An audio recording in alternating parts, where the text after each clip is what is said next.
다양한 사명. 세상에는 버릴 사람이 없습니다. 다 하나님께 필요한 사람들이며 하나님이 사명을 주셔서 이 세상에 보냈습니다. 하나님께서는 어떤 사람도 다 필요하여 이 땅에 보내셨습니다. 그래서 뮬레투스는 말했습니다. 그리스도가 그 사람을 위하여 죽은 한 어떤 사람도 무가치하다고 부를 수 없다. 마르틴 루트는 말했습니다. 내가 얼마나 값진 존재인가를 알려면 십자가를 보라. 하나님의 아들인 내 대신 죽은 값진 존재다. 솔로몬은 이런 어미심장한 말을 하고 있습니다. 여호와께서 온갖 것을 그 시움에 적당하게 지으셨나니 악인도 악한 날에 적당하게 하셨느니라. 가시나무도 필요합니다. 양들이 풀을 뜯고 있는 초원을 둘러싸고 있는 울타리가 있었습니다. 그런데 그 울타리 한쪽에 가시나무가 있었습니다. 한 번은 어린 양이 지나가다가 가시나무에 걸려 털이 엉켜 빠져나오지 못하고 있었습니다. 목동은 어린 양을 잘 꺼냈습니다.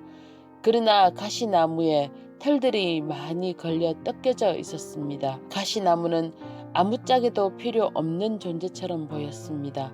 목동은 내일 해가 뜨면 아침에 이 가시나무를 베어 버리리라 라고 중얼거렸습니다. 아침이 되었습니다.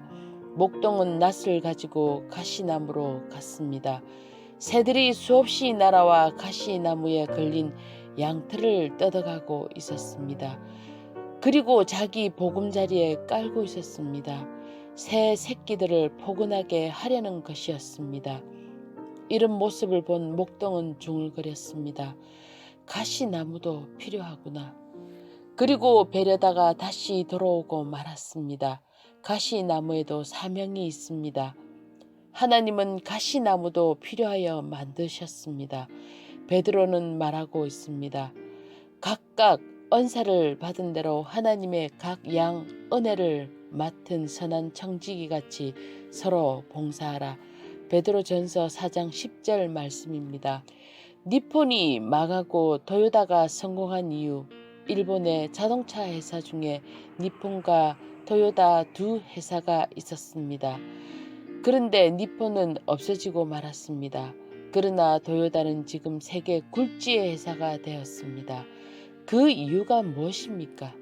니폰은 80%가 동경대를 졸업한 이들로 동질성을 가지고 있었습니다. 생각이 같았고 주장이 같았습니다. 망하고 말았습니다. 그러나 토요다는 반대였습니다. 잡탕, 이질성들로 구성되어 있었습니다. 주장이 다르고 의견이 달랐습니다. 격렬한 토론으로 언제나 좋은 것을 찾아 나갔습니다. 다르다는 것은 귀하다는 것입니다. 민주주의에서 야당도 귀한 것입니다. 공산주의에는 야당이 없습니다. 그러니까 망하고 말았습니다. 가정에서도 마찬가지입니다. 아버지 역할과 어머니 역할이 달라야 합니다. 교회에서도 서로 모든 사람이 다른 일들을 하여야 합니다. 같으면 안 됩니다. 그래서 바울은 그리스도의 몸에 서로 다른 지체가 있다고 말했습니다. 우리 각자가 하나님께 받은 사명도 다양합니다. 하나님이 사명을 주시는 방식도 매우 다양합니다.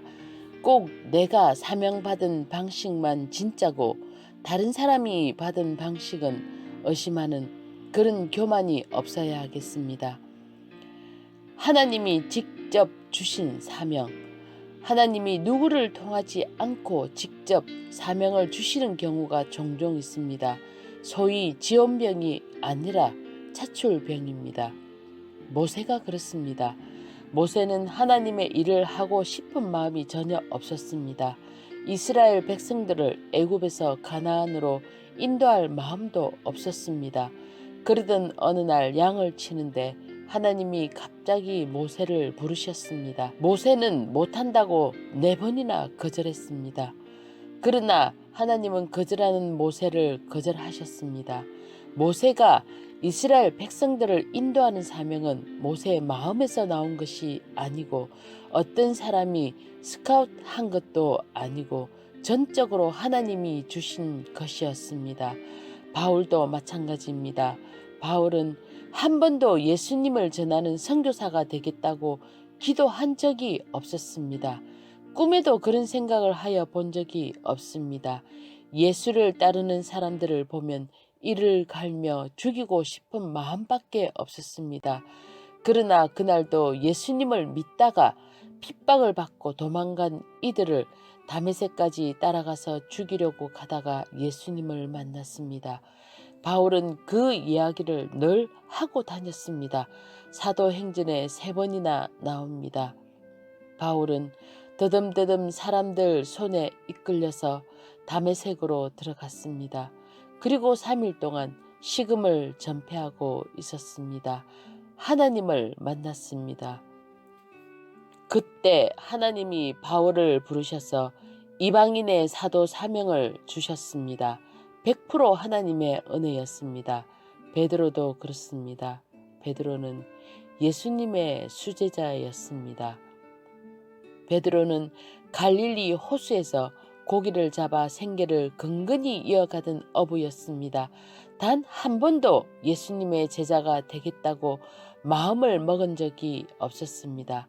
그러나 고기 한 마리 잡지 못하던 날 새벽 예수님이 베드로에게 오셨습니다. 그리고 깊은 곳에 그물을 던져 고기를 잡게 하셨습니다. 기적으로 2배 가득 잡았습니다. 놀란 베드로는 예수님이 무서워졌습니다. 그런데 예수님이 뜻밖의 말씀을 하셨습니다. 내가 너를 사람을 낚는 어부가 되게 하리라. 나를 따르라. 그래서 베드로는 예수님을 따랐습니다. 그리고 수제자가 되었습니다. 모세, 바울, 베드로는 모두 하나님의 뜻 100%, 자기 뜻 0%의 사명자였습니다. 이와 같이 하나님이 직접 사명을 주시는 경우가 종종 있습니다. 이외에도 엘리야, 예레미야, 에스겔, 사무엘, 아모스 12제자 등 많습니다. 하나님이 사람을 통하여 주신 사명. 엘리사는 엘리야를 통하여 사명을 받았습니다. 엘리사가 선지자로 부름받은 이야기가 있습니다. 엘리야가 길을 가고 있는데 엘리사가 소 24마리로 밭갈고 있었습니다. 엘리야가 엘리사를 불렀습니다. 엘리사는 소를 버렸습니다. 엘리사는 집으로 돌아가서 소 1마리를 잡았습니다. 그리고 이웃과 석별의 정을 나누는 잔치를 하고 엘리야를 따라가서 선지자가 되었습니다. 사람을 따라가서 사명을 받았습니다. 다윗도 마찬가지입니다. 사무엘이 기름을 부어서 왕으로 삼았습니다. 사람을 통하여 왕이 되어 나라를 다스리게 되었습니다. 디모데도 사도 바울에 의해 사명을 받고 따라 나섰습니다. 부모가 준 사명, 대표적인 사람이 사무엘입니다. 한나가 오랫동안 아이를 낳지 못할 때 하나님께 서원 기도를 하였습니다. 아들을 주시면 하나님께 일꾼을 바치겠다는 서원이었습니다. 이런 서원의 기도를 하나님이 들으시고 한나의 태를 열어주셨습니다. 그리고 한나는 사무엘이 젖이 떨어지자 말자 하나님께 드렸습니다. 이스라엘의 마지막 사사요 왕국시대를 여는 선지자가 되었습니다. 삼손도 그랬습니다. 삼손이 태어나자 말자 부모는 나실인으로 길렀습니다. 머리를 깎지 않았습니다. 독주를 마시지 못하게 하였습니다. 엄격하게 길러서 사사로 내보냈습니다. 부모가 사명을 주었습니다. 내가 자원한 사명.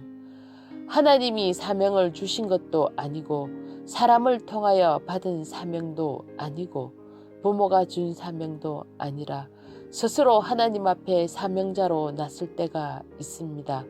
이를 지원병 사명자라고 이름을 붙여도 좋을 것입니다. 루디아입니다. 바울이 빌립보로 전도하러 갔을 때 루디아라는 여자를 만났습니다. 그곳에서 자주 옷감 장사를 하는 여자였습니다. 바울을 만나 설교를 들었습니다. 루디아는 바울을 돕기로 마음에 작정하였습니다. 그리고 바울을 맞아 들였습니다. 그리고 자기 집에서 바울과 함께 빌립보 교회를 개척하였습니다. 이같이 스스로 하나님의 일을 하기로 작정하는 경우가 있습니다. 스스로 하나님의 일을 하려고 감동을 받는 경우입니다. 물론 배후에는 하나님이 하시는 것입니다. 이동묵 목사님은 화성군 백미리 감리교회의 장로였습니다. 어느 날 고명균 목사님이 오셔서 부흥회를 하는데 이렇게 말씀하셨습니다. 외로운 섬 형도에 교회가 있는데 갈 사람이 없어서 문을 오랫동안 닫고 있습니다. 이 말을 듣고 장로님이 내가 가서 교회를 지키고 싶어 자원하였습니다. 그 교회로 들어간다니까 아내와 5 자녀가 반대했습니다. 그러나 혼자 들어갔습니다. 형도에 가보니 5년 동안 목회자가 없어 교회는 폐허가 되어 있었습니다. 섬 전체 인구는 30가구 100명이었습니다. 교인은 1명도 없었습니다. 그는 6개월 동안 혼자 전도하며 살았습니다. 1명도 예수를 영접하지 못했습니다. 6개월 만에 교인이 6명 왔습니다. 바로 자기 식구들입니다. 온 가족이 하나가 되었습니다. 계속 전도하였습니다.